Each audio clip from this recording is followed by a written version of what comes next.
What is up, everybody? Welcome to the architecture of anarchy.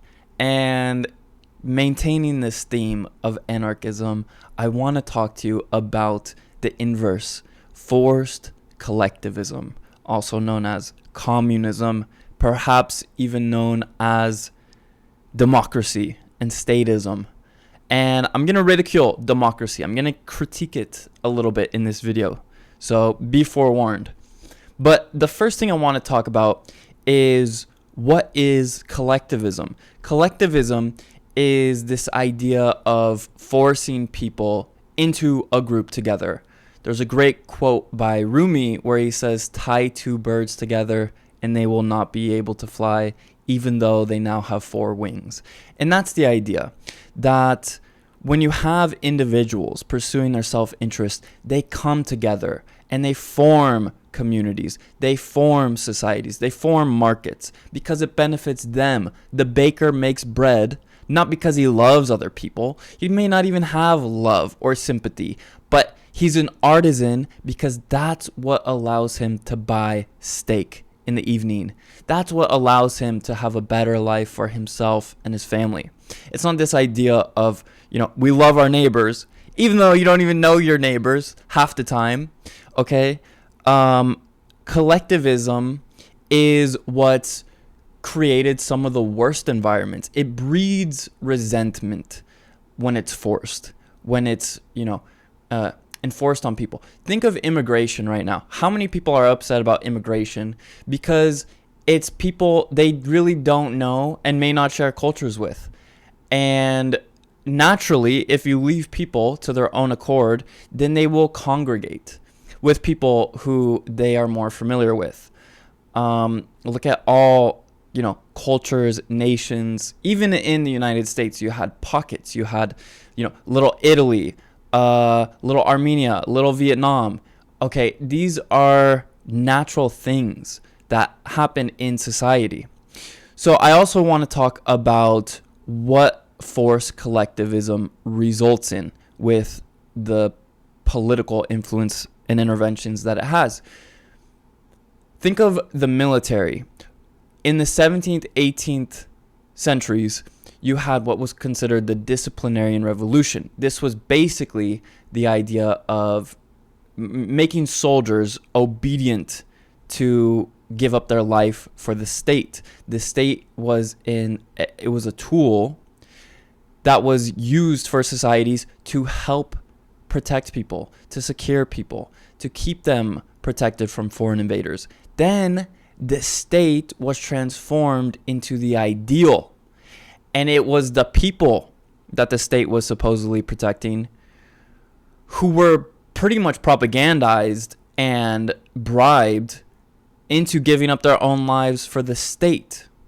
So now you have this complete inversion, and the way they did this was through this obedience disciplinarian revolution, where they said, you know what, it's honorable to fight for your country. It's honorable to give up your life for your country and society and the state and politicians and central bankers, but don't worry about them. That's secondary or tertiary. It's really, your honorable spirit as a good citizen to give up your life and fight and die.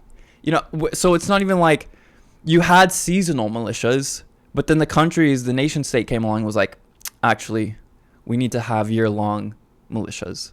And that's what became standing armies. So we have standing armies today, and we have democracies today, and we have central banking today.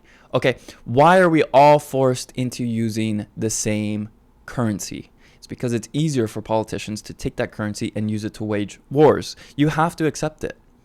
If you don't accept it, that's a crime. That's a violation of the legal tender laws. So you have collectivism to make it easier to wage wars out of, call it patriotic nationalism. But it's mostly bred in democracies. Democracies were basically a simulation to figure out who had the biggest side, the majority. And in a simulation of war, the bigger side would win. So that's what democracy is. It's a primitive form of simulated warfare to see which side would have the bigger army.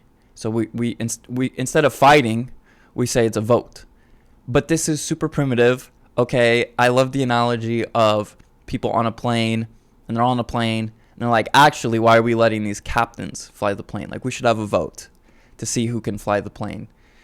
And you realize quickly that that's absurd. You want the best people who are the best and most capable to run the country, not the people who can give out the most money and be the most popular to win elections.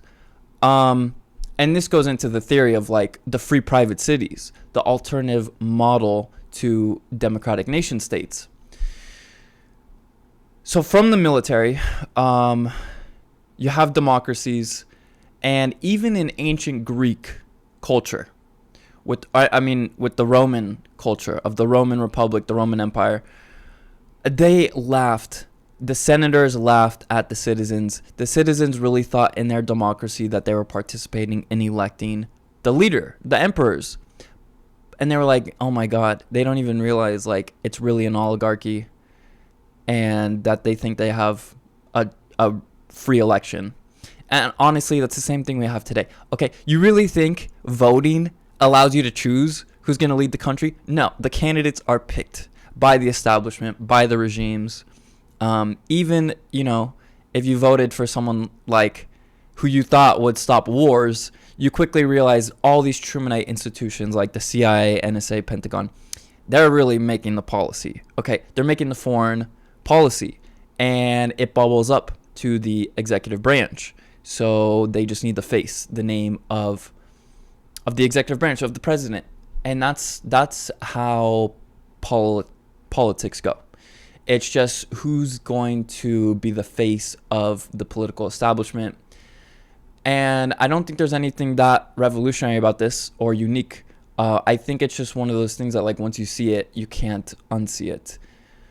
So when you have this collectivism, okay, think of the Soviet Union with Subotniks, and it was like 1 day a week of participating in cleaning, mandatory voluntary cleaning for free. And then that kind of just became mandatory that, well, we're going to do this cleaning. And that's why democracy leads step by step, this ratchet effect. With each intervention, you have further interventions. You lose freedoms under democracy because it's incompatible with freedom. One day they say, well, we have to do this, the Patriot Act. We have to lock down, we have to be on guard from the next virus or the next terrorist threat, and you don't get the freedoms back.